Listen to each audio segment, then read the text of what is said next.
Hey guys, what's up? In this video, I'm gonna show you how I build Roger. A lot of players have been requesting a build for this hero, but don't worry, I won't just show you the build, I'll also show you his gameplay and how you can properly enter clashes. So make sure to watch the video until the end, because I know you'll definitely learn something from it.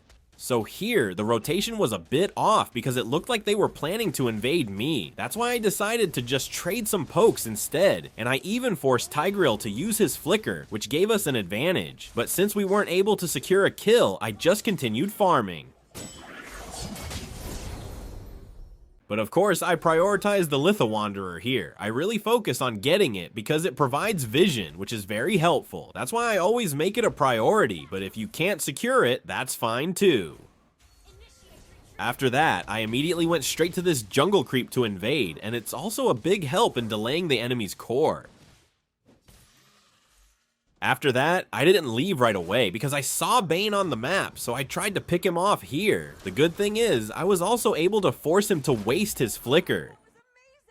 And after that, I still didn't leave. I went straight to the crab-type jungle creep, which is every Aldous user's favorite. If you notice, I still haven't taken my blue buff yet, but that's fine, because if you look at the map, our roamer is already attacking it, so my early game here is looking really good. Take note though, not every game will be like this, so don't expect the same results in your own matches. You might end up blaming me. My rotation only changed here because of the enemy's movements. And since it was already time for the turtle fight, I immediately went down to secure the objective. We even managed to take down their roamer here, which was really good because they had no one left to zone us out. And here you can see that I didn't use my retribution because I thought I could still invade the enemy's blue buff. But since I took too long, our roamer ended up getting picked off. So I just went back to my jungle to farm. By the way, my very first item for Roger is always Windtalker because it gives both movement speed and attack speed. This is perfect for Roger, especially when he's in wolf form chasing down enemies. The next item I usually go for is boots. If the enemy team is mostly physical damage, I build warrior boots. But if they have a lot of magic damage or stuns, I go for tough boots instead. My item choices really depend on the enemy lineup. I don't rely too much on the recommended items. When I saw that Karina was already very low, I immediately went to her location to secure the kill. You see, what I always do while farming is keep my eyes on the map instead of just focusing on my character. That way, I can see how the enemies are moving, and by doing that, I'm able to anticipate their plans and get ahead of them. And since I was up against Eudora and Karina, I decided to build tough boots here. This helps reduce the magic damage I'll be taking from them. Some Roger mains like to use Sky Piercer, but for me, I prefer going for an early Rose Gold Meteor. Before, I didn't really like building Rose Gold, but once I got used to it, I started to really like the results it gives. And this is one of my mistakes in this game, which I'll show you so that you'll really know and make sure not to copy it.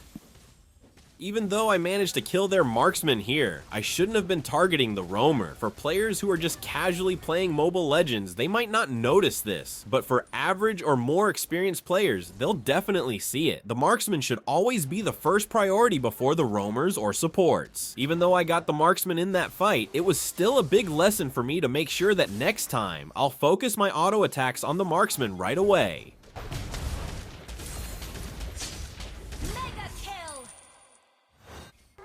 And since I noticed in this match that Karina wasn't really snowballing, I decided to build Haas's Claw next. The thing about Roger is that he doesn't have any natural lifesteal. You can compare him to Martis, who also lacks lifesteal, and that's why this item is a big help when you need to go head to head in fights.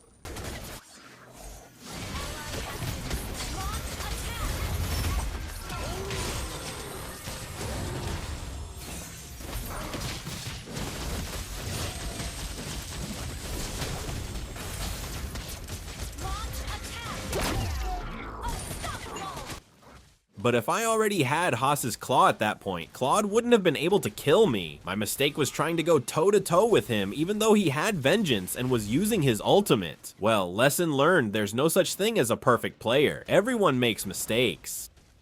And if you notice why it took me so long to start taking objectives, it's because of Tigreal. I couldn't really see him on the map, and with just one good set from him, I would have surely been taken down. I didn't want that to happen, especially since I was trying to keep my GPM as high as possible. For those who don't know, GPM stands for gold per minute. This continues to increase, especially if you farm quickly and avoid getting picked off. In this game, I decided to build Sea Halberd, but that really depends on you. In this match, it wasn't actually necessary since the enemy didn't have a healer. I mainly built it because I needed the extra damage and attack speed. You can also go for Malefic Roar if you don't want Sea Halberd. Sea Halberd just works really well if the enemies have healers or shields, since it also reduces their HP regeneration. And here, you can really see how important the minimap is. I noticed that Karina was at the bottom lane, so I was able to invade here. For those of you who want to outplay your enemies, the minimap is super important, trust me on that. Here, since the first lord was about to spawn, I decided to rotate to the area where it would respawn. Luckily, I even managed to pick off Bane here. Here you can also see the advantage of Haas's Claw. My HP quickly regenerates, especially after coming out of a clash. I don't even need to go back to base instead. I just look for something to attack so my health recovers again. At this point, I built Rose Gold Meteor. I was a bit late in building it, but that's fine since we already had the lead in this match. However, in situations like this, in your own games, make sure to prioritize Rose Gold first before your other core items. Here, if you notice, I wasn't staying too close to them because I knew Tigreal was preparing to set up, and I wasn't wrong, he did manage to catch my teammates. The only good thing was that no one followed up on his set, so nothing really happened afterward. For the sake of the tutorial, I didn't end the match right away because I wanted you to see Roger's power, especially when he's fully equipped with items. So here, I backed off for a while, and at the same time, our Lord also got taken down.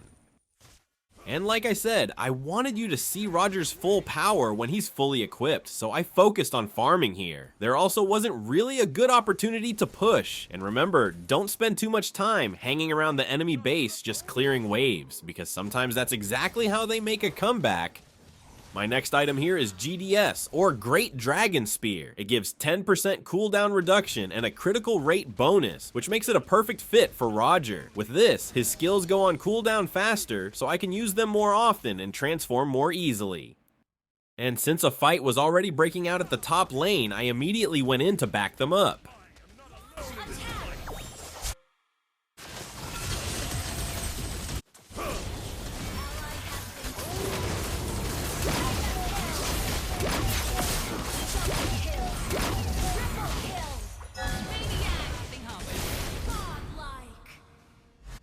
It's a shame I didn't get a Savage, but it doesn't really matter. What's important is that we won, so thank you for watching. Even though I wasn't able to go full items, at least I showed you how to build Roger. Don't forget to subscribe and like, and also drop a comment if I missed anything. Thank you so much, keep grinding.